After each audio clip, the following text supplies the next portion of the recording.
എനിക്ക് ഈ ഒരു വീഡിയോയിലൂടെ പറയാനുള്ളത് എന്തുവാ വെച്ചാൽ രേണുസുധിനെ പറ്റിയാണ്. രേണുസുധിനെക്കുറിച്ച് കുറ്റങ്ങൾ കേൾക്കൽ തുടങ്ങിയിട്ട് ആ സുധിച്ചേട്ടൻ മരിച്ച അന്ന് തൊട്ടിട്ട് ഈ കുട്ടീനെക്കുറിച്ച് കുറ്റം പറച്ചിലാണ് സോഷ്യൽ മീഡിയ. അപ്പോൾ ആ കുട്ടി ഒരു പെർഫെക്റ്റ് ആണെന്നോ ആ കുട്ടിയുടെ ഭാഗത്ത് തെറ്റുകളില്ല എന്നൊന്നും ഞാൻ പറയുന്നില്ല. തെറ്റുകൾ പറ്റാത്തയും തെറ്റുകൾ ഇല്ലാത്തയും മനുഷ്യരായിട്ട് ഈ ലോകത്ത് ആരുമില്ല. തെറ്റുകളെല്ലാ മനുഷ്യർക്കും പറ്റും. എല്ലാവരുടെ ഭാഗത്തും എന്തെങ്കിലും ഒരു പാകപ്പിഴകളുണ്ടാവും. പാകപ്പിഴകളില്ലാത്ത മനുഷ്യരില്ല. അതൊക്കെ ഞാൻ സമ്മതിക്കുന്നു. ആ കുട്ടിയുടെ ഭാഗത്ത് ഒരുപാട് തെറ്റുകളും കാര്യങ്ങളൊക്കെ ഉണ്ട്. പക്ഷെ നമ്മൾ പറയുന്നതിലൊരു പരിധിയില്ലേ? ഒരു പരിധിക്ക് അപ്പുറം പറയുമ്പം നിങ്ങൾക്കും വീട്ടിലെ അമ്മയില്ലേ, പെങ്ങളില്ലേ, അച്ഛനില്ലേ എന്ന് ചോദിക്കുന്ന ഒരു സാഹചര്യത്തിലേക്ക് വന്നു പോവുകയാണ്. കാര്യം എന്താ വെച്ചാൽ നിങ്ങൾക്കൊക്കെ അറിയാമല്ലോ, ഞാനും എൻ്റെ മാതാപിതാക്കൾക്കൊരു വീട് വെച്ച് കൊടുത്തിട്ടുണ്ട്. ഞാൻ സഹിതം 3 പെൺകുട്ടികളാണ് എൻ്റെ വീട്ടിൽ. എന്ന് വെച്ച് ഞാൻ വെച്ച് കൊടുത്ത വീടായതുകൊണ്ട് വേറെ ആരും ആ വീട്ടിലോട്ട് വരരുത് എന്ന് എനിക്ക് പറയാൻ പറ്റുമോ? ഞാൻ എൻ്റെ മാതാപിതാക്കൾക്ക് ഇഷ്ടപൂർവ്വം സ്നേഹപൂർവ്വം സമർപ്പിച്ചൊരു സമ്മാനമാണത്. അതേപോലെ തന്നെയാണ് ഈ രേണുസുധിക്കും ആ ബിൽഡേഴ്സുകാർ കൊടുത്തത്. അവർ മനസ്സറിഞ്ഞ് അവരായിട്ട് ഇങ്ങോട്ട് വന്ന് അവരായിട്ട് കൊടുത്ത സമ്മാനമാണ്. ആ സമ്മാനത്തിന് ഇങ്ങനെ കണക്ക് പറയുമ്പോൾ ആ കുട്ടിയുടെ മനസ്സ് എത്രമേൽ ഞാൻ വീട് വെക്കുക എന്ന് പറഞ്ഞ സമയത്ത് തുറന്നു പറയുന്നതിന് എന്താ, എനിക്കിങ്ങനെ മാതാപിതാക്കൾക്കൊരു വീട് വെച്ച് കൊടുക്കാൻ താല്പര്യമുണ്ട് എന്ന് പറഞ്ഞ സമയത്ത് ഒരുപാട് ആൾക്കാർ ഓഫറുകളായിട്ട് എൻ്റെ മുമ്പിലേക്ക് വന്നിട്ടുണ്ട്. എനിക്ക് വീട് തന്നെ വെച്ച് തരാമെന്ന് പറഞ്ഞ ആൾക്കാരുണ്ട്. ഈ പറഞ്ഞതോണം പരസ്യമാണ്, അവർക്ക് വലിയൊരു പരസ്യമാണത്. ഞാൻ ഒരാളുടെ കയ്യിൽ നിന്നും ഒരു 5 രൂപ പോലും വെറുതെ മേടിച്ചിട്ടില്ല. കാരണം എന്താ വെച്ചാൽ ഞാൻ ആരെങ്കിലും എൻ്റെ നേരെ നീട്ടുന്ന ആ ഒരു 5 രൂപയാണെങ്കിൽ പോലും ഞാനത് മേടിച്ചിട്ടുണ്ട്. ഞാൻ ലൈഫ് ലോങ് അല്ലെങ്കിൽ മരണം വരെ ഞാൻ അവരുടെ അടുത്ത് കടപ്പെട്ട് ഇരിക്കേണ്ടി വരുന്ന ഒരവസ്ഥയിൽ വരും. എപ്പോഴും അവരോട് സംസാരിച്ചോളണം, എപ്പോഴും നമ്മൾ അവരോട് ചിരിച്ചോളണം, നമ്മൾ അവരുടെ വിശേഷങ്ങൾ അന്വേഷിച്ചോളണം, അവർ വിളിക്കുമ്പോൾ നമ്മൾ ഫോൺ അറ്റൻഡ് ചെയ്തോളണം. അങ്ങനെ ഒരുപാട് കാര്യങ്ങളുണ്ട്. ഒരു ചെറിയൊരു ഒരു മുട്ടായിയുടെ കഷ്ണമാണ് നമുക്ക് തരുന്നതെങ്കിൽ പോലും നമ്മൾ അതിന് തിരിച്ച് കടപ്പാട് എന്ന് പറഞ്ഞൊരു സംഭവം കാണിക്കേണ്ട ഒരവസ്ഥ വരും. ആ ഒരവസ്ഥ എൻ്റെ ജീവിതത്തിൽ വരാതിരിക്കാൻ വേണ്ടിയിട്ടാണ് എനിക്ക് പല ഓഫറുകൾ ഉണ്ടായിട്ടും ഞാൻ അതൊന്നും വേണ്ട എന്ന് പറഞ്ഞിട്ട് ഞാൻ തന്നെ സമ്പാദിച്ച് അതിൽ നിന്നും എൻ്റെ മാതാപിതാക്കൾക്കൊരു വീട് വെച്ച് കൊടുത്തത്. മറ്റുള്ളവരുടെയൊക്കെ വേദനയും വിഷമമൊക്കെ നോക്കിയിട്ട് മാത്രം റിയാക്ട് ചെയ്യുന്നൊരു പാവം പെങ്കൊച്ചാണ് ഈ പറഞ്ഞുകൊണ്ടിരിക്കുന്നതെന്ന് പറയുന്നത്. ഒരാളെക്കുറിച്ചും ഒരു അപവാദം പറയില്ല, ആരെക്കുറിച്ചും ഒരു തരത്തിലുള്ള പേരുദോഷങ്ങൾ ഉണ്ടാക്കുന്ന രീതിക്ക് സംസാരിക്കാറില്ല, ഒരാളെക്കുറിച്ചും വൃത്തികേട് പറയാറില്ല, കുറ്റം പറയാറില്ല, ഒന്നും ഒരു വൃത്തികേടും ഒരു ചീത്തവാക്ക് പോലും വായിൽ നിന്ന് വീഴാത്തൊരു വ്യക്തിയാണ് ഈ വന്നിരുന്ന് പറയുന്നതെന്ന് ആലോചിക്കണം. നമ്മൾ ഇതുമായിട്ട് ബന്ധപ്പെട്ട പല തരത്തിലുള്ള വീഡിയോസ് ഉണ്ട്. പക്ഷേ ഈ വീഡിയോ ആണ് യഥാർത്ഥത്തിൽ പറഞ്ഞു കഴിഞ്ഞാൽ കാണേണ്ടത്. കാരണം രേഷ്മ തങ്കച്ചന് പറ്റിയ തരത്തിലുള്ള വ്യക്തി തന്നെയാണ്, ആ രീതിക്ക് തന്നെയാണ് പറഞ്ഞു വെച്ചിരിക്കുന്നതെന്ന് പറയുന്നത്. കുട്ടിക്ക് എത്രമാത്രം വേദന ഉണ്ടാവും, പിന്നെ സ്വന്തം കാര്യങ്ങൾ എക്സ്പ്ലെയിൻ ചെയ്തുകൊണ്ടിരിക്കണം. അതിൽ പറയുന്നതാണ് ഏറ്റവും വലിയ കോമഡി എന്ന് പറയുന്നത്. ജസ്ന സലീം വീട് വെച്ച് കൊടുത്തത് ജസ്ന സലീമിൻ്റെ സ്വന്തം മാതാപിതാക്കൾക്കാണ്. അപ്പോൾ സ്വാഭാവികമായിട്ടും നിങ്ങളുടെ സഹോദരങ്ങൾ അവിടെ വരുന്നുണ്ട്, നിങ്ങൾക്ക് യാതൊരു കുഴപ്പമില്ല. കാരണം അത് അവർക്ക് ഇഷ്ടപ്പെടുന്ന രീതിക്കാണ് നിങ്ങളുടെ സ്വന്തം ഉപ്പയ്ക്കും ഉമ്മയ്ക്കുമാണ് മേടിച്ചു കൊടുത്തത്. അതുപോലല്ല രേണുസുധിയുടെ കാര്യം, രേഷ്മ തങ്കച്ചൻ്റെ കാര്യം എന്ന് പറയുന്നത്.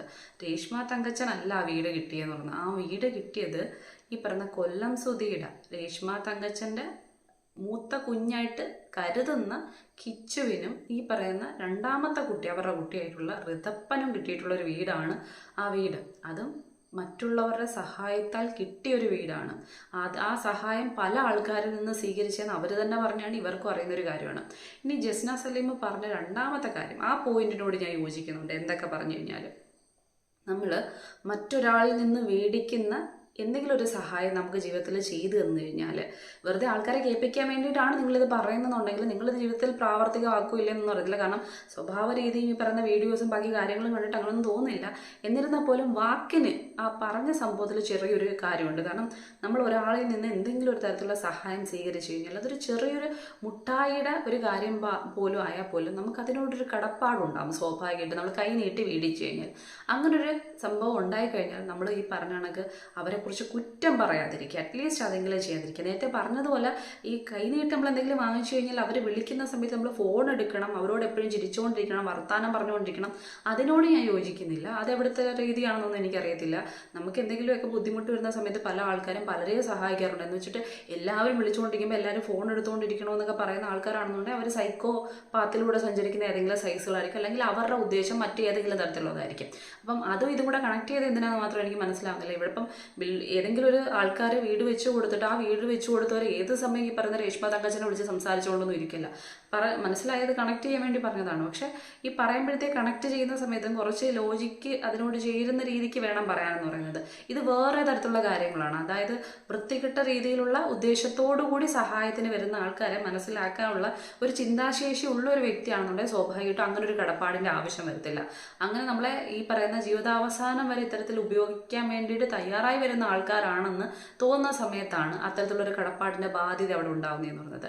ഇവിടെ ഇപ്പോൾ അങ്ങനൊരു സംഭവം ഉണ്ടായില്ല. കലാകാരനായിട്ടുള്ള ശ്രുതിക്ക് വെച്ചു കൊടുത്ത വീട് മൂത്ത കുഞ്ഞ് കൃത്യമായിട്ട് 18 വയസ്സൊക്കെ കഴിഞ്ഞു പോയൊരു കുട്ടിയാണ്. അത്യാവശ്യം നല്ല രീതിയിൽ തീരുമാനം എടുക്കാൻ പ്രായപൂർത്തി ആയൊരു കുട്ടിയാണ്. കോളേജിൽ പഠിക്കുന്ന ഒരു കുട്ടിയാണ്. അപ്പോൾ അവന് ആ വീട്ടിലേക്ക് വരുന്ന സമയത്ത് അവൻ്റെ റൂമിൽ മറ്റൊരാൾ വന്ന് കഴിയുന്നത്, ഈ പറഞ്ഞ രേഷ്മ തങ്കച്ചൻ്റെ ചേച്ചിയും മറ്റും വന്ന് കുടിയേറി പാർക്കുന്നതെന്ന് പറയുന്നത് സ്വാഭാവികമായിട്ടും അത് നിയമവിരുദ്ധമായിട്ടുള്ളൊരു കാര്യമാണ്. കാരണം ആ വീടിൻ്റെ അവകാശിയാണ് ആ വന്നിരിക്കുന്നത്. ഏറ്റവും മൂത്ത കുട്ടി, രണ്ടാമത്തെ കുട്ടി ഈ പറയുന്ന മൈനർ ആയതുകൊണ്ട് തന്നെ അവന് അതിനെക്കുറിച്ചുള്ള കാര്യങ്ങൾ അറിയത്തില്ല. അപ്പോൾ ലീഗലി നമ്മൾ നോക്കിക്കഴിഞ്ഞാൽ അതാണ് അവിടുത്തെ പ്രശ്നം എന്ന് പറയുന്നത്. അതല്ലാതെ അവർ ആ ചേച്ചീനെ വിളിച്ച് കിടത്തിയെന്നോ അനീനെ വിളിച്ച് കിടത്തിയെന്നോ ഇതല്ല ഇവിടുത്തെ വിഷയം എന്ന് പറയുന്നത്.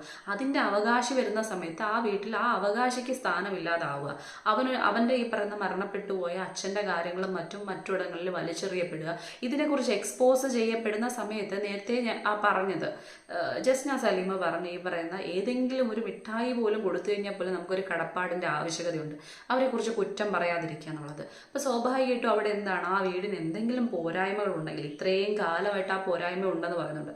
അപ്പം മാന്യതയുള്ളൊരു വ്യക്തിയാണെന്നുണ്ടെങ്കിൽ ഫോൺ വിളിച്ചിട്ട് അവരോട് സംസാരിച്ച് മാന്യമായിട്ടുള്ള രീതിയിൽ പറഞ്ഞു കഴിഞ്ഞാൽ ഏതൊരു വ്യക്തിക്കും അത് മനസ്സിലാവുന്ന കാര്യമാണ്.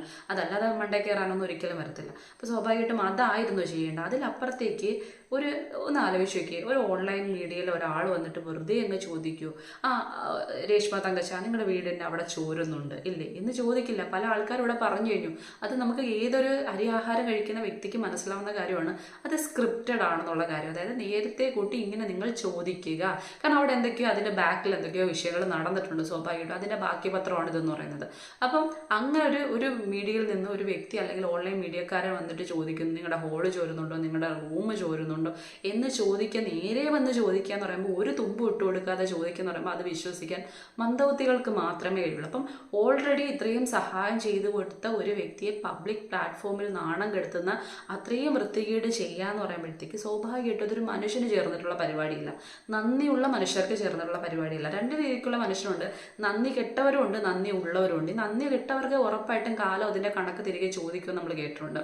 നന്ദി ഉള്ളവരാണ് കൂടുതൽ ആൾക്കാർ, നന്ദി കെട്ടവർ കുറേ പേരുണ്ട്. അത് ഞാൻ നേരത്തെ പറഞ്ഞതുപോലെ ഒരു പ്രത്യേക ജനസിൽപ്പെട്ടവരായിരിക്കും. അപ്പം ഈ കാണിച്ചത് നന്ദികേട് തന്നെയാണ്. സ്വാഭാവികമായിട്ടും എവിടെയെങ്കിലും ഈ പറയുന്ന പ്ലാറ്റ്ഫോമിലേക്ക് പബ്ലിക് ഫോമിലേക്ക് അയാൾ എറിഞ്ഞു കൊടുക്കുന്നതിന് പകരമായിട്ട് സ്വാഭാവികമായിട്ടും അദ്ദേഹം ഒരു കൺസ്ട്രക്ഷൻ വർക്ക് ചെയ്യുന്ന ഒരു വ്യക്തിയാണ്. അപ്പം അദ്ദേഹം ചെയ്തൊരു വർക്കിൽ ഇത്തരത്തിലുള്ള അപാകത ഉണ്ടെന്നുള്ള കാര്യം ഇങ്ങനൊരു മീഡിയയ്ക്ക് മുന്നിലേക്ക് വന്ന് പറയുന്ന സമയത്ത് അദ്ദേഹത്തിൻ്റെ ജോലിയെ, അദ്ദേഹത്തിൻ്റെ പ്രൊഫഷനെ ബാധിക്കുന്ന കാര്യങ്ങളാണതെന്ന് പറഞ്ഞത്. ഇത് ഏതൊരു വ്യക്തിക്ക് മനസ്സിലാവുന്നൊരു കാര്യമാണ്. അപ്പം ഈ കാര്യങ്ങൾ എടുത്തിട്ടത് ആ ഒരു വ്യക്തിയാണ്. പിന്നെ ഈ പറയുന്ന നമുക്ക് 10-15 വയസ്സുള്ളതല്ല രേഷ്മ തങ്കച്ചൻ എന്ന് പറയുന്നത്.